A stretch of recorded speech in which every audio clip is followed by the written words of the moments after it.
conflicts that I've covered over the years in the Middle East, in moments of social unrest, people turn to their healers. In the alleyways of protests in Cairo, at makeshift clinics, in besieged cities in Libya, in besieged Aleppo.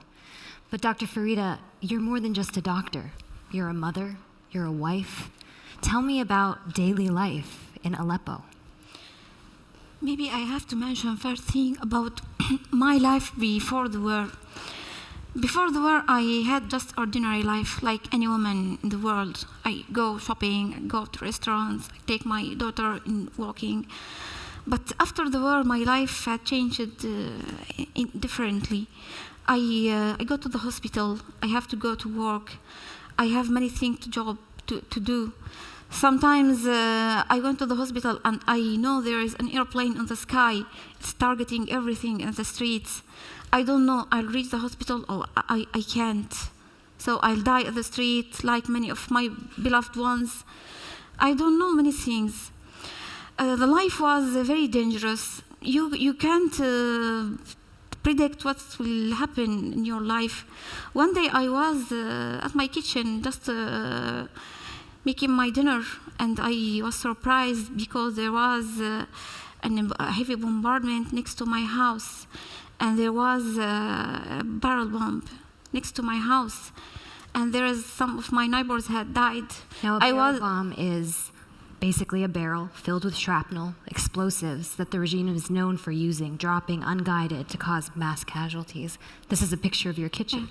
This is a picture of my kitchen. I was preparing my dinner to my family, and I was surprised at that moment. I was shocked because I saw everything around me is collapsed, like stones, like glasses. I looked at myself. I just checked up myself. I was afraid that I had some shrapnel in my body, but there was nothing.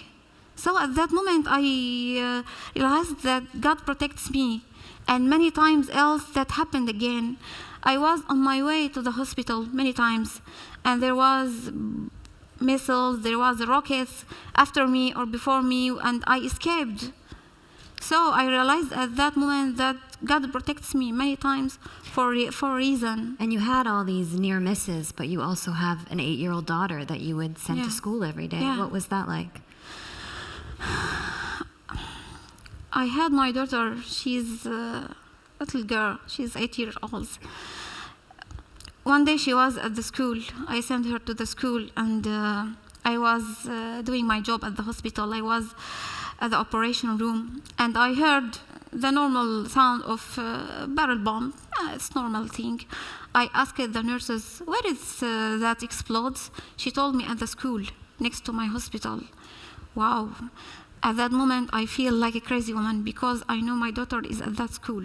So I took everything from my hand and I go to that hospital. I ran out. That was from the window of my hospital. This picture. I was at the 3rd floor, and that photo from the window of my hospital. This was the nursing school, and after it there was the school of my daughter. There was a barrel bomb at the school. I go there like a crazy one. I'm looking after my daughter, looking for her. I find that there's no one there because some people told them that there will be an attack. So they evacuate the school before half an hour before that attack. But when I go to that school, I saw everything was damaged. The classrooms, the desks, everything at the school was destroyed. And it's just a school for children. That happens many times. Some of the children was unlucky and they had died at any other schools in Aleppo. Now here you are trying to secure yourself, secure your family, your daughter, but you're also the only female gynecologist in Aleppo at a time of conflict, at a time of siege. Talk about the obligation you felt and the things that you had to do in your daily routine. For me, it's I have to do my job because there's many patients needs me. They need an OBGYN. Especially they want a female OBGYN because, as you know, Aleppo is a conservative community. They want to go to a male doctor. They want to come to me. They want to me about their secrets, about their lives, about their problems. Some of them consider me as a friend. And also me, I consider them as friends. I talk to them. Sometimes we drink coffee with them.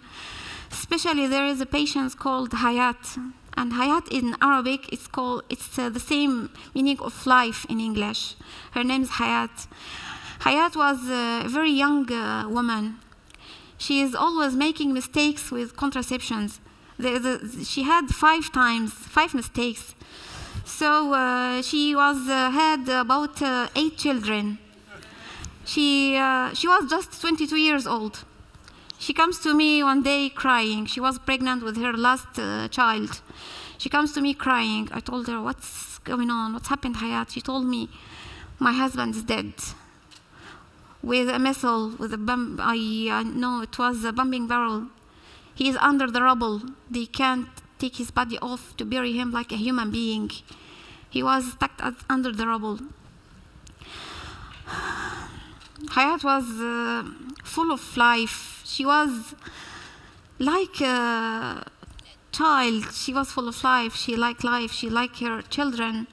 After a few months, her mother came to me. And I told her, where is Hayat? I missed her. I didn't see her for days. She told me Hayat is dead. Hayat is dead and leaving 8 children behind her. It was like I was shocked because I can't realize that Hayat is dead. It's like that you have killed a life. And there is her children. And many are of these beautiful children you delivered. Yeah, I delivered 3 of her children. And that the small one is preferable for me. I like him so much, the smaller one. And where are these children now? She's now, her grandmother is living now in a camps in Idlib. Now they're living there, and some organizations is giving them a lot of money just to stay alive now in Idlib. So under siege, not only are you trying to survive constant bombardments and targeting of the hospitals, but what were the other challenges you were dealing with knowing that supplies were not coming in? The first thing, the big challenge for me was the heavy bombardment of the hospitals, because we were moving from one to one, because we are searching for the safest hospital we can do our job. So my hospital, M2, I can mention because it's code, it's not its real name. It's M2 because we have to hide its name not to be targeted from the regime. It had been targeted many times with weapon, with bunker buster, with missiles, with rockets, and chemical attacks. So I had to move to another hospital. It's underground. So to feel it's safer. But when they realized that they can destroy that hospital, they smoked us with chlorine gas. So, as you know, the chlorine gas is heavier than the air, so it penetrates that hospital. And so we had to flee to another one. But where to flee? Because the safer hospitals is under the ground. But when the regime used the chemical weapon, we don't know what to do. Because in our hospitals, there is no ventilation system for for chemical weapon. So it was very bad days. And also the other challenge for us was lack of medical staff. There was no midwives, no nurses, no doctors. I was the only female OBGYN, and there was another one. And there was shortage of general surgeons. And midwives also. At the last days of the besiegement, there was no any midwife at the cities doing her job. And so you were training people. Yeah, I trained many of midwives during the besiegement of Aleppo, and before the besiegement, I trained many midwives because before this besiegement there was not enough midwives for all that population in the city. And during the siege, there is many male nurses started to be trained as midwives. So they helped me with many of deliveries. And also, you had to make some tough decisions about who to give medications to, who to treat and who not to treat. Can you talk about that? There is many tough decisions we had to make.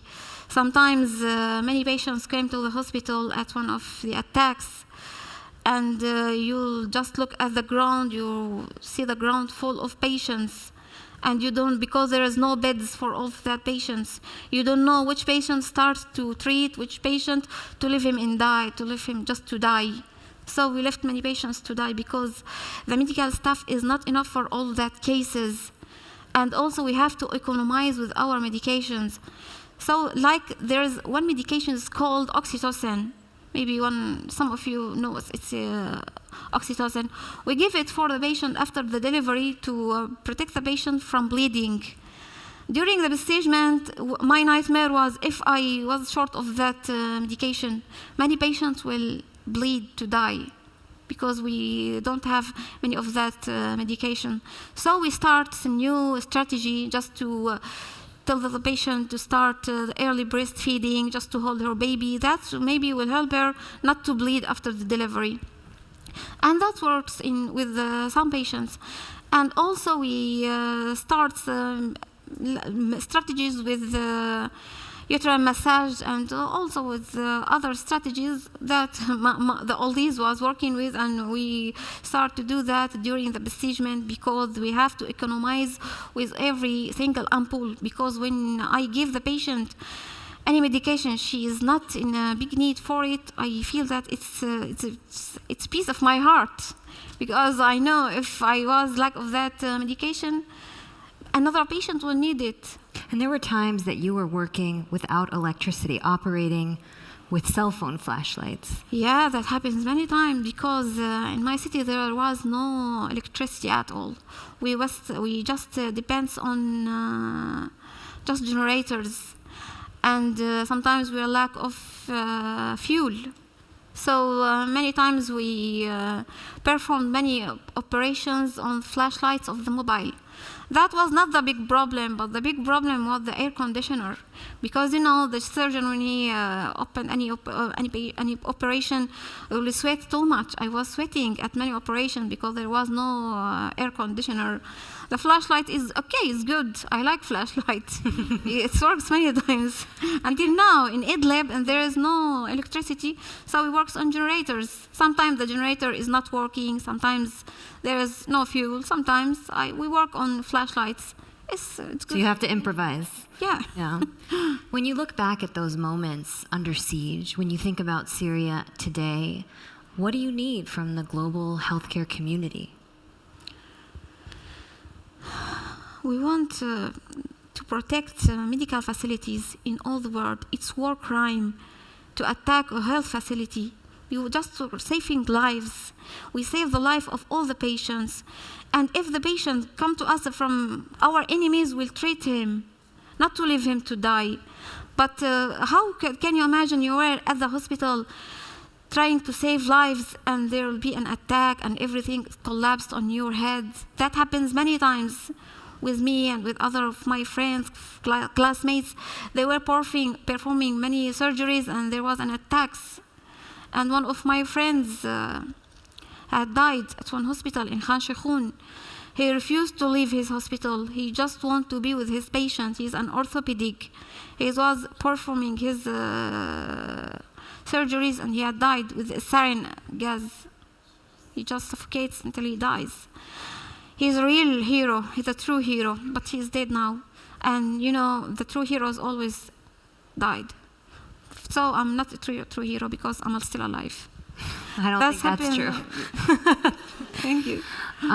You tried to stay in Aleppo. You stayed as long as you could, even when your family told you to leave. But the regime took the city.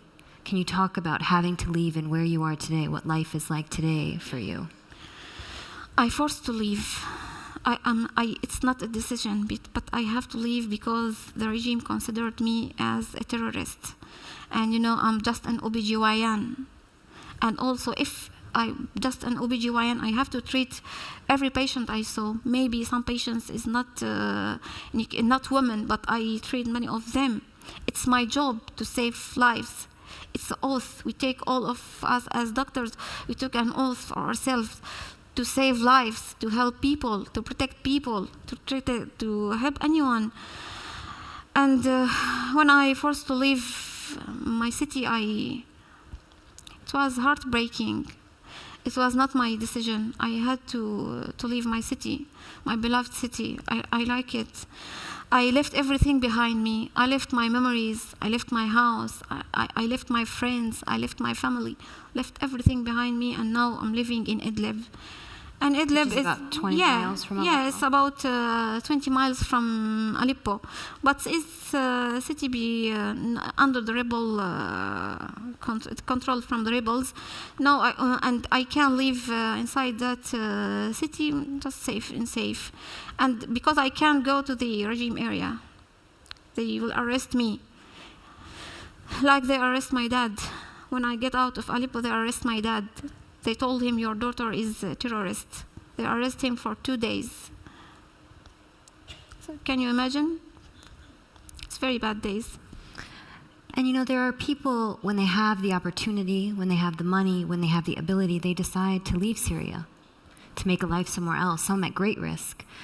But you decide to stay, even when you're forced from your city of birth. Talk to me about why you decide to stay still.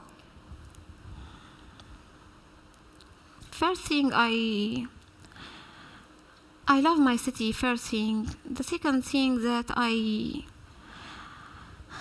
feel internal peace when I save one life. Maybe it's personal, maybe it's... I feel so happy when I heard that cry of a newborn baby. It gave me a bolus of hope. So I didn't lost my hope. Many of people who had left or fled or to choose to go out of Syria, they lost the hope, but I didn't lose hope. I'm looking for a future, a good future in Syria. So like some of my classmates who just want to stay in Syria, just to help people, just to save lives.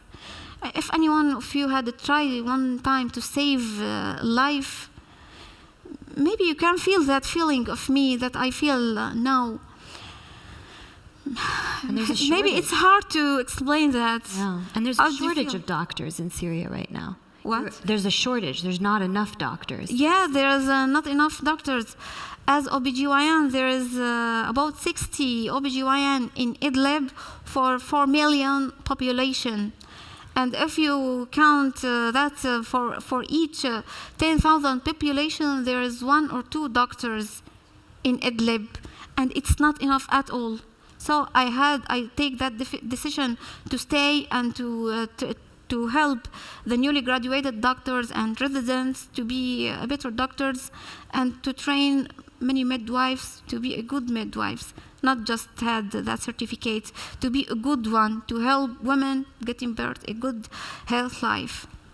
There's a saying that you always repeat to me when I ask you about being a doctor in Syria. Can you share that with us? What? A saying from the Quran you always tell me when I ask you about being a doctor in Syria. If you save one person. Yeah. For me and in my religion, there is in Quran, Allah said, if anyone saves one life, it's as if he saved all mankind. So I choose to save lives all the time.